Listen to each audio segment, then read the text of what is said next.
Harry, Paul, at the beginning of chapter 3, keeps his fairly furious tone and speed. You foolish Galatians, who's bewitched you? And talks about the distinction between the spirit and the flesh, and then goes on to talk in ways that I suspect were not terribly familiar to his audience or to our Bible studies today about Abraham. How does Abraham function in this third chapter? Yeah, as you say, the third chapter begins on a very polemical note, you foolish Galatians, right, who has bewitched you? And then the rest of the chapter, or most of the rest of the chapter, seems to be engaged in interpretation of Scripture. Yeah. And Paul is here trying to make his case that Galatians, Gentiles in general, and Galatians in particular, don't need to get circumcised. Right.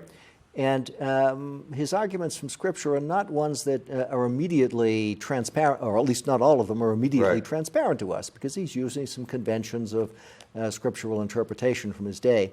But I think we can see pretty clearly what's going on with the Abraham argument.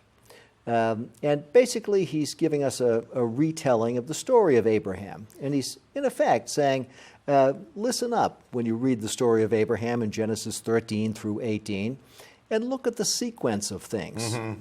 And in Genesis 15, you have Abraham believing something. Yeah. And the text says it was credited to him as righteousness. Yeah. It was reckoned to him as righteousness. So those key words are the ones that Paul focuses on. Abraham believed, and he was reckoned as righteous. And in some ways you could say, ooh, look, this is just citing a proof text, bringing in faith and justification or righteousness and juxtaposing them and connecting them, and therefore demonstrating the thing that Paul has been trying to argue for, that you don't need Torah observance in order to be a member of this covenant community, the general Christ community. But it's a little more subtle than that, because what's happening is in chapter 15, Abraham has been promised an inheritance by God, an inheritance through a son. And this notion of inheritance and sonship is going to be a motif that runs all through. And this promise that Abraham believed and accepted at that point comes 3 chapters before any mention of circumcision. Yes, yeah, not coincidental, I think, for Paul. Right. And so that's going to be very important for Paul a little bit later on. And there's another text that he's going to be citing a little later on. It's the start of the Abraham story in Genesis, where when Abraham is called from Ur of the Chaldees, God says that he will be a blessing to all nations. Yeah. And so what Paul is doing in rereading the Abraham story is to connect that notion of a universal blessing that's inherent in the call with the promise of an inheritance that's given to Abraham on the basis of his faith. And he's saying all of this, in effect, is pointing to us. Yeah. And we are the recipients, the heirs of that promise. We, both Jews and Gentiles. We, both Jews and Gentiles who have faith. Yeah. And circumcision is for only a subset of the people who are in some ways connected to God by the faith of Abraham. Yeah. So that's his larger position, and that's what he's saying here in Galatians 3, 6 through 9. I have suspected with absolutely no proof whatsoever that it wasn't that Paul had this great idea of righteousness by faith and then found his proof text. I think he had his problem, and Christ was the solution, and there was Genesis 15:6 to give him his language. Mm-hmm. That it wasn't that he was simply proof texting it, that he began to think through how it worked on the basis of that text. But who knows? Yeah, I think that's quite right. I mean, in antiquity, especially in the Jewish tradition, you thought with and through Scripture. Yeah. You weren't doing philosophical and then argumentation or theological argumentation on the side. Exactly. And I think keeping that in mind helps you to read texts like Romans, where Paul is kind of flexible on the categories that he's using, but he's playing off different scriptural texts. Yeah, absolutely. Yeah, so that's the Abraham story. It's a strong rereading of Abraham, connecting those key texts. Yeah. Mm-hmm. My friend and former colleague Hans-Dieter Betz thinks that the whole book of Galatians is kind of a magical book, because at a couple of times it talks about cursing. Cursed are those who are misleading you, Christ bearing the curse, and that if you get this right, you're not cursed. If you get it wrong, you are cursed.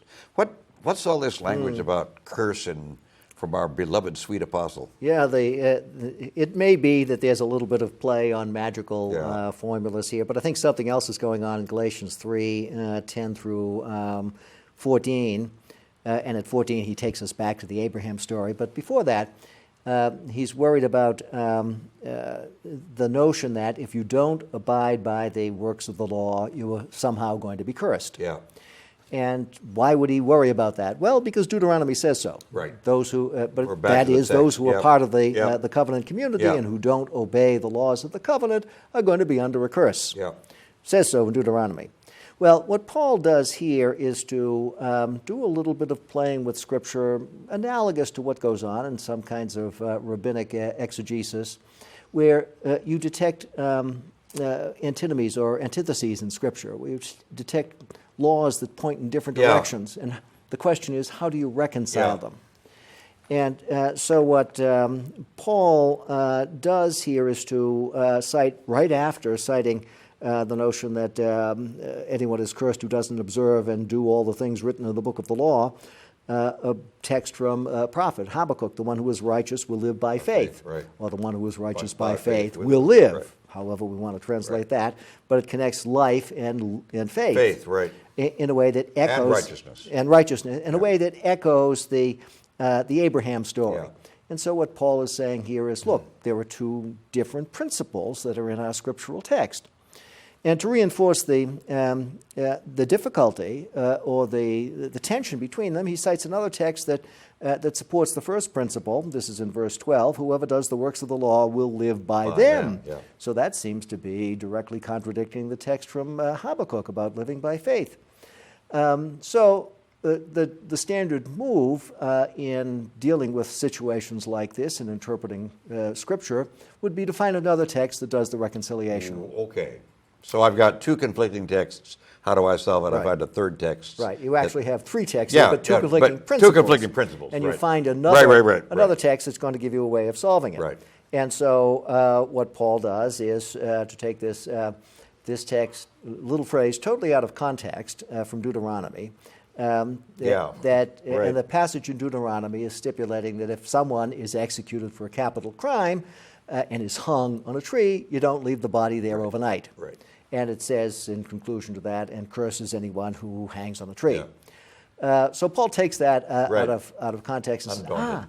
this is really referring to Christ. Yeah. Christ hung on a tree of the cross. Yeah. Therefore, Christ was cursed. And therefore, and this is kind of a stretch, Yeah. but therefore, any curse that's inherent in the law has somehow been applied Handed to to Christ him. and Yep. been removed. Yep.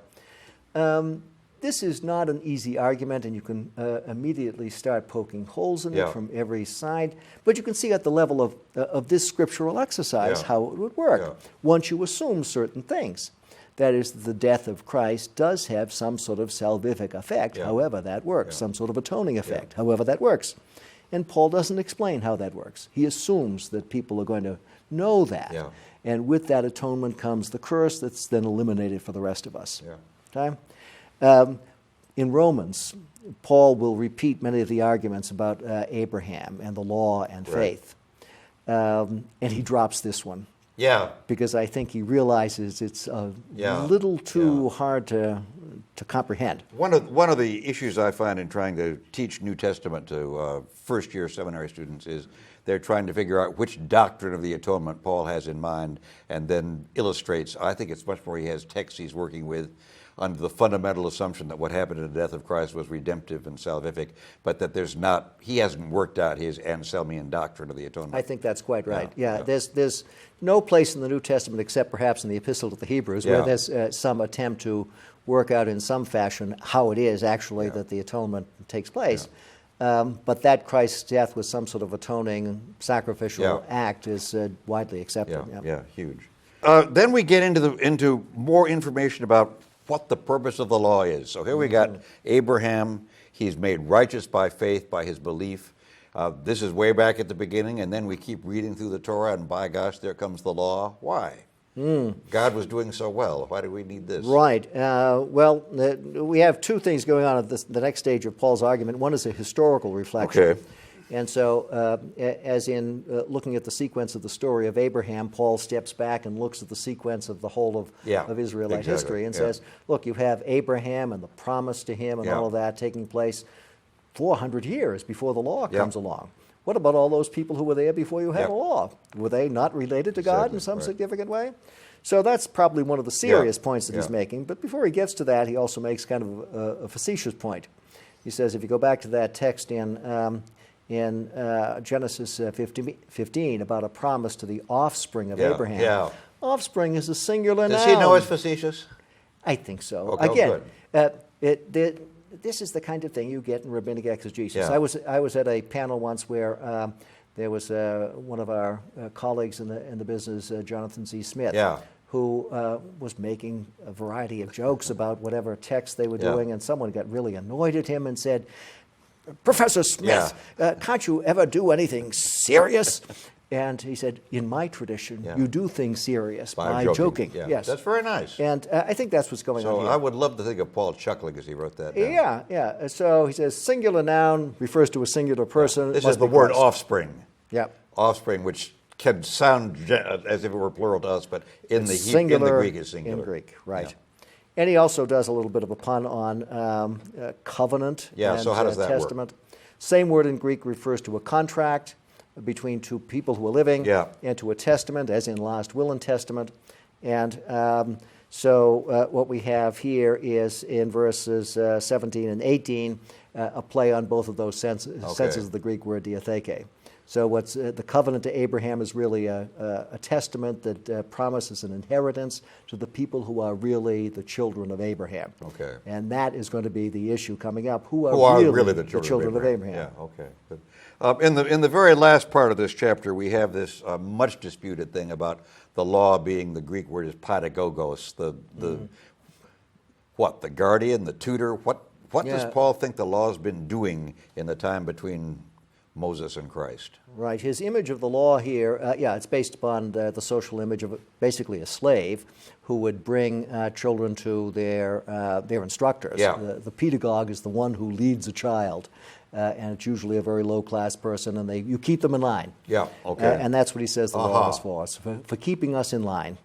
And it's not for bringing us to the kind of fullness of relationship that's promised to Abraham Yeah. and his offspring. Yeah, and as long as we're being shuffled off to the tutor with his hired hand, we're not fully ready to be heirs That's right. of all these promises. Mm-hmm. We're not yet mature. We're not yet mature. Well, we'll look next time at what maturity looks like. Okay. Thank you.